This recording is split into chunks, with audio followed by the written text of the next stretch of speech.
എളുപ്പത്തിൽ വീട്ടിലുള്ള സാധനങ്ങൾ വെച്ചിട്ട് എങ്ങനെയാണ് ഒരു ടൊമാറ്റോ റൈസ് ഉണ്ടാക്കുന്നത് കാണിച്ചു തരാം. ഇഞ്ചി, പച്ചമുളക്, വെളുത്തുള്ളി, പിന്നെ 3 തക്കാളി, 1.5 സവാള, ഒരു ചെറിയ ക്യാരറ്റ്. നമ്മൾ കുക്കറിലാണ് ഇത് ഉണ്ടാക്കുന്നത്. റൈസും മസാലയും ഒരുമിച്ച് വേവിക്കുകയാണ്. സോ ഒരു കുക്കർ അടുപ്പത്ത് വയ്ക്കുക. എന്നിട്ട് അത് നന്നായിട്ട് ചൂടായതിന് ശേഷം നെയ്യും വെളിച്ചെണ്ണയും ഇത് രണ്ടിലുമാണ് നമ്മൾ മസാല സോട്ട് ചെയ്യണത്. പിന്നെ ഇത് എല്ലാവരും ഉണ്ടാക്കുന്ന പോലെ ബസ്മതി റൈസിൽ അല്ല ഉണ്ടാക്കുന്നത്. ഞാനിവിടെ പച്ചരിയാണ് എടുത്തിരിക്കുന്നത്.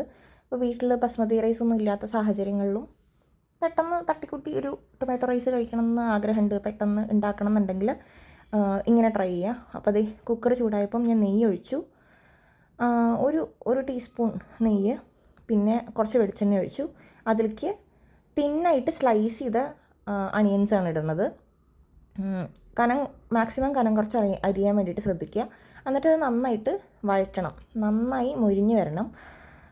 ഒരു ഫ്രൈയിങ് അല്ല, പക്ഷേ എന്നാലും അതൊരു ഗോൾഡൻ ബ്രൗൺ ആവണം. അപ്പോൾ അതിൻ്റെ പകുതി വേവ് ഈ ഒരു പരിവായി കഴിയുമ്പോൾ അതിലേക്ക് ഇഞ്ചിയും വെളുത്തുള്ളിയും ചതച്ചതും പച്ചമുളക് കീറിയിട്ടും ഇടുക.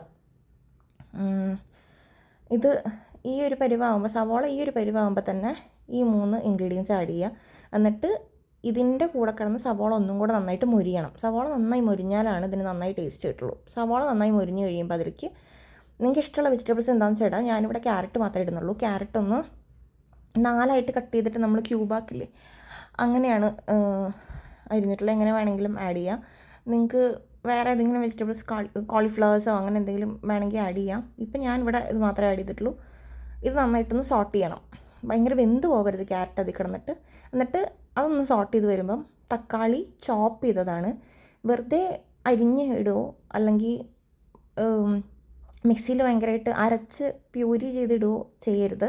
ഇതിങ്ങനെ ഇട്ടാലാണ് നമ്മൾ റൈസ് കഴിക്കുമ്പോൾ അതിൽ ഈ തക്കാളി കുറച്ചൊരു പീസസ് ആയിട്ട് കിടക്കുകയും ചെയ്യും, എന്നാൽ ബാക്കിയുള്ളതിൻ്റെ ഫ്ലേവർ റൈസിലേക്ക് ഇറങ്ങുകയും ചെയ്യും. ആ ഒരു പരുവത്തിൽ നമുക്ക് കിട്ടത്തുള്ളൂ. അപ്പം ചോപ്പ് ചെയ്ത്, ഈ ബട്ടർഫ്ലൈയുടെയൊക്കെ ചോപ്പർ ഇട്ടില്ല, ഞാൻ അതിലാണ് ചോപ്പ് ചെയ്തത്. അപ്പം അങ്ങനെ ചോപ്പ് ചെയ്ത് തന്നെ തക്കാളി യൂസ് ചെയ്യാൻ ശ്രദ്ധിക്കുക. എന്നിട്ട് ഇതുവരെ നമ്മൾ ഉപ്പ് ആഡ് ചെയ്തിട്ടുണ്ടായിരുന്നില്ല.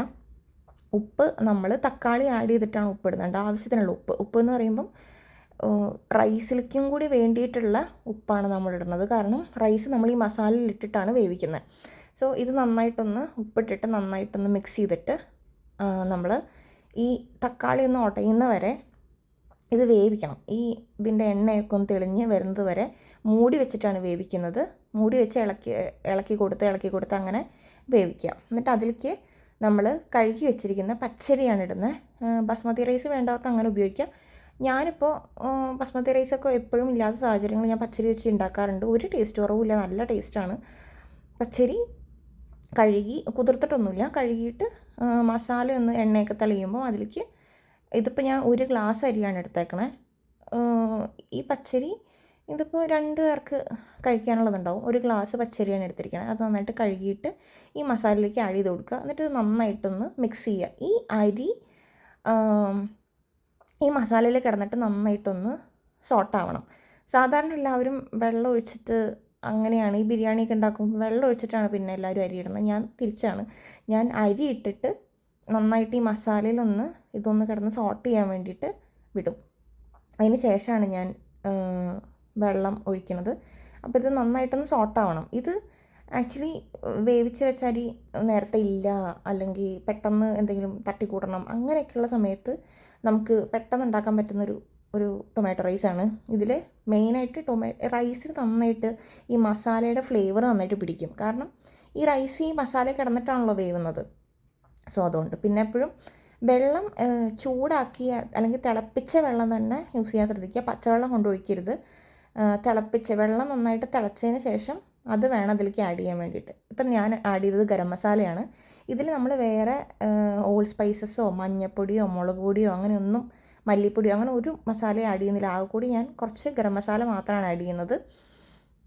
അതിൻ്റെ ആവശ്യമുള്ളൂ. ഗരം മസാല ഈ അരി ആഡ് ചെയ്തിട്ട് അതിലേക്ക് ഗരം മസാല കുറച്ചിട്ടിട്ട് അത് നന്നായിട്ടൊന്ന് സോട്ട് ചെയ്യാം. എന്നിട്ട് ഇത് ഈ അരി ഈ മസാലയിൽ കിടന്ന് നന്നായിട്ടൊന്ന് സോട്ടാവണം. അതേപോലെ അണിയൻസ് നന്നായിട്ട് മൊരിഞ്ഞതിന് ശേഷമേ ബാക്കി എന്താണെന്ന് വെച്ചാൽ ചെയ്യാവുള്ളൂ. ഇത് രണ്ടുമാണ് ഇതിൻ്റെ മെയിനായിട്ടുള്ള കാര്യം. അപ്പോൾ ഇത് നന്നായിട്ടൊന്ന് സോട്ട് ചെയ്ത് കഴിയുമ്പം ഞാൻ എപ്പോഴും തിളപ്പിച്ച വെള്ളമാണ് ഒഴിക്കുന്നത്, അതാണ് ഏറ്റവും നല്ലത്. അപ്പോൾ ഞാൻ ഓൾറെഡി തിളപ്പിക്കാൻ വെച്ചിട്ടുണ്ടായിരുന്നു അപ്പുറത്തടുപ്പിൽ. അപ്പോൾ തിളപ്പിച്ച വെള്ളം ഈ ഒരു പരുവായി കഴിയുമ്പം ഇതിലേക്ക് ആഡ് ചെയ്ത് കൊടുക്കുക. ഇനി വെള്ളത്തിൻ്റെ അളവ് എന്ന് പറയുന്നത് അരി ഒന്ന് മുങ്ങിക്കിടക്കണം. അരി ജസ്റ്റ് ഒന്ന് മുങ്ങിക്കിടക്കുന്ന പരുവത്തിലാണ് നമ്മൾ വെള്ളം ഒഴിച്ച് കൊടുക്കേണ്ടത്. വെള്ളം തിളപ്പിച്ച വെള്ളം തന്നെ ആയിരിക്കണം. എന്നിട്ടിത് നന്നായിട്ടൊന്ന് തിളയ്ക്കണം. ഇതിൽ കിടന്നിട്ട് നന്നായിട്ട് തിളച്ച് കഴിയുമ്പം ഇത് മൂടി വെച്ചിട്ട് 2 വിസിലാണ് കേൾപ്പിക്കേണ്ടത്. എന്നിട്ട് അതിൻ്റെ കൂടെ നമ്മളിതേ ഒരു റൈത്ത സെറ്റ് ചെയ്യുന്നുണ്ട്, സവോള, പച്ചമുളക്, ക്യാരറ്റ്. അപ്പം പെട്ടെന്നൊരു ടൊമാറ്റോ റൈസ് റെഡി ആയിട്ടുണ്ട് കേട്ടോ.